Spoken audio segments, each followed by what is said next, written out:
नमस्कार दोस्तों, स्वागत है आपका हमारे यूट्यूब चैनल उत्तराखंड ज्ञान यात्रा में। दोस्तों, यह हमारे उत्तराखंड परीक्षा वाणी की विशेष सीरीज है और इस सीरीज में हम उत्तराखंड परीक्षा वाणी में जितने भी अध्याय हैं तो सभी का हम करते हैं विषयवार अध्ययन।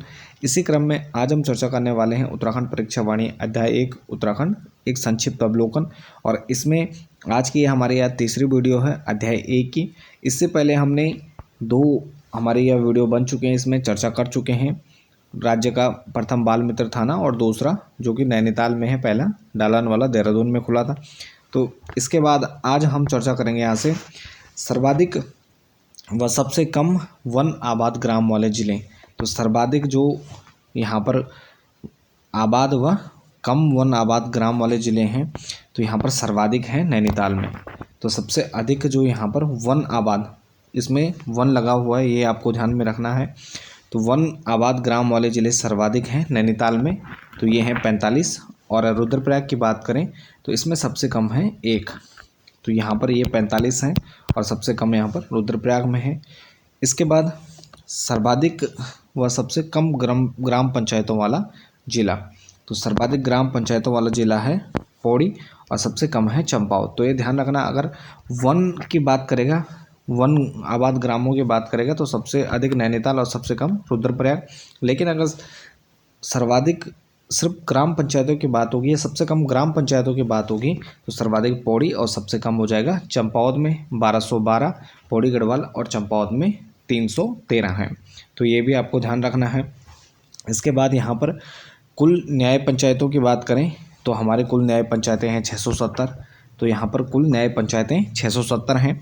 सर्वाधिक और सबसे कम न्याय पंचायतों वाले ज़िले, तो सर्वाधिक जो न्याय पंचायतें हैं पौड़ी हैं 118 और सबसे कम यहाँ पर उधम सिंह नगर में हैं 27। यहाँ पर हमारी न्याय पंचायतें हैं, सबसे अधिक पौड़ी और सबसे कम उधम सिंह नगर, और रुद्रप्रयाग में भी हैं 27। इसके बाद नेक्स्ट है कुल क्षेत्र पंचायतें। तो यहाँ पर कुल क्षेत्र पंचायतें हमारी प्रत्येक ब्लॉक में यहाँ पर 95। तो कुल हमारे उत्तराखंड में 95 यहाँ पर क्षेत्र पंचायतें हैं। जिला पंचायतें 13 कुल यहाँ पर हमारे जिला पंचायतें हैं। जिला पंचायत सदस्यों का जो चुनाव होता है वह 18 या अधिक आयु वर्ष के लोगों के द्वारा इसमें भाग लिया जाता है। जिला पंचायत के जो सदस्य होते हैं या हमारे जो पंचायत है, तो पंचायतों का सबसे बड़ा यहाँ पर जो त्रिस्तरीय पंचायत होती है उसमें सबसे ऊपर यहाँ पर जिला पंचायत होती है। तो इसके सदस्यों का जो चुनाव है 18 या अधिक आयु वर्ष के लोगों के द्वारा किया जाता है, जो सदस्य चुने जाते हैं। जिला पंचायत में सचिव के रूप में कार्य करते हैं तो डीडीओ या डीपीआरओ इसमें काम करते हैं। मुख्यतः डीपीआरओ इसमें काम करता है, जिला पंचायती राज अधिकारी। इसके बाद है क्षेत्र पंचायत के अध्यक्ष का चुनाव किया जाता है। तो क्षेत्र पंचायत के अध्यक्ष का चुनाव यहाँ पर क्षेत्र पंचायत के सदस्यों के द्वारा किया जाता है, जिसे प्रमुख कहा जाता है। तो ब्लॉक प्रमुख के रूप में भी सामान्यतः जानते हैं। तो क्षेत्र पंचायत के अध्यक्ष का चुनाव उसी के जो सदस्य होते हैं उनके द्वारा किया जाता है, यानी अप्रत्यक्ष रूप से होता है, डायरेक्ट जनता के द्वारा नहीं चुना जाता है। इसके बाद क्षेत्र पंचायत में सचिव के रूप में कार्य करता है। तो क्षेत्र पंचायत में सचिव के रूप में कार्य करता है बीडीओ, यानी ब्लॉक डेवलपमेंट ऑफिसर, खंड विकास अधिकारी। तो क्षेत्र पंचायत में खंड विकास अधिकारी क्षेत्र पंचायत के सचिव के रूप में कार्य करता है। इसके बाद पंचायती राज संशोधन विधेयक 2008 के अनुसार पंचायत में महिलाओं के लिए आरक्षण की व्यवस्था है। तो यहाँ पर पंचायत में महिलाओं को आरक्षण दिया गया 50%। तो 50% यहाँ पर महिलाओं को आरक्षण दिया गया, यानी पंचायतों में जितनी भी सीटें होंगी तो उसकी जो 50% सीटें होंगी, यानी उसका जो आधा होगा तो वह महिलाओं के लिए आरक्षित होगा या उस पर महिलाएं ही चुनी जाएंगी। इसके बाद सर्वाधिक नगरों वाला ज़िला, तो सर्वाधिक नगरों वाला जो ज़िला है वह हमारा हरिद्वार है, 24 यहाँ पर कुल नगर हैं। इसके बाद नेक्स्ट है सबसे कम बागेश्वर। तो सबसे कम नगरों वाला ज़िला क्या है? बागेश्वर है, 1 नगर है। इसके बाद वैधानिक नगरों की बात करें राज्य में तो यहाँ पर 102 हैं आर्थिक सर्वे 2021-22 के अनुसार।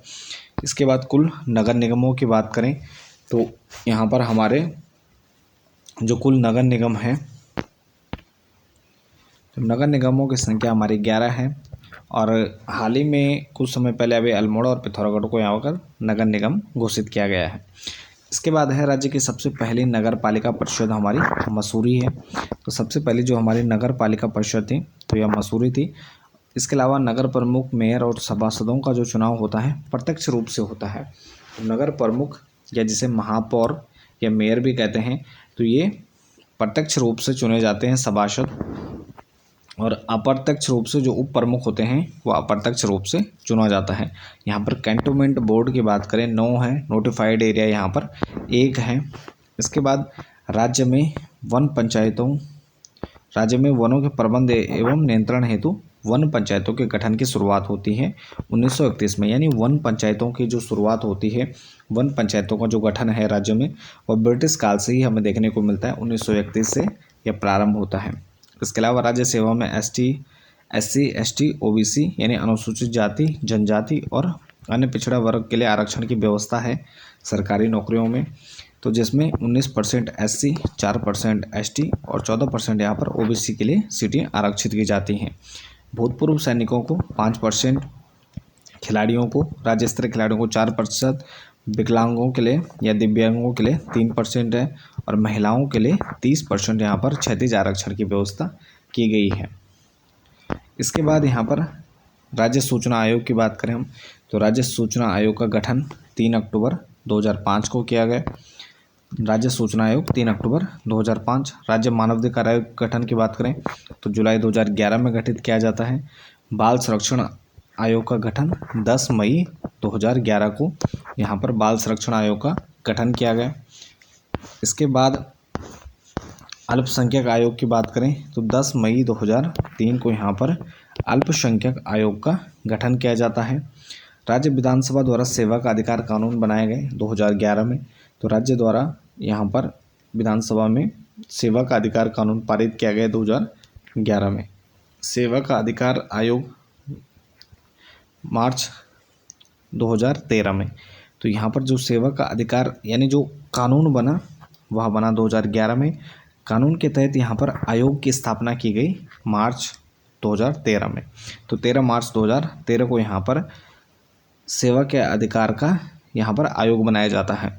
इसके अलावा जनता द्वारा अपनी समस्याओं को ऑनलाइन दर्ज करने हेतु वेबसाइट शुरू की गई थी 26 जनवरी 2013 से, और यह वेबसाइट थी समाधान.uk.gov.in। तो यहाँ पर उत्तराखंड में अपनी समस्याओं को ऑनलाइन दर्ज करने हेतु यहाँ पर 26 जनवरी 2013 को यहाँ पर ऑनलाइन एक पोर्टल शुरू किया गया था समाधान.uk.gov.in। वर्तमान में यहाँ पर मुख्यमंत्री हेल्पलाइन सर्विस भी है जिसमें 1905 टोल फ्री नंबर भी है। उसके अलावा यहाँ पर ऑनलाइन अब काफ़ी माध्यम हैं जिनके द्वारा यहाँ पर डायरेक्ट शासन व प्रशासन से बात की जाती है। तो ये थे हमारे उत्तराखंड परीक्षा वाणी का यहाँ पर भाग 3, और इसमें हमने उत्तराखंड परीक्षा वाणी में जितने भी जो इम्पोर्टेंट यहाँ पर चीज़ें हैं तो उन सभी पर चर्चा की। तो इसके साथ इस वीडियो को करते हैं यहीं पर समाप्त। बाकी आप बने रहें हमारे चैनल के साथ, मिलते हैं एक नेक्स्ट टॉपिक नेक्स्ट वीडियो के साथ। धन्यवाद।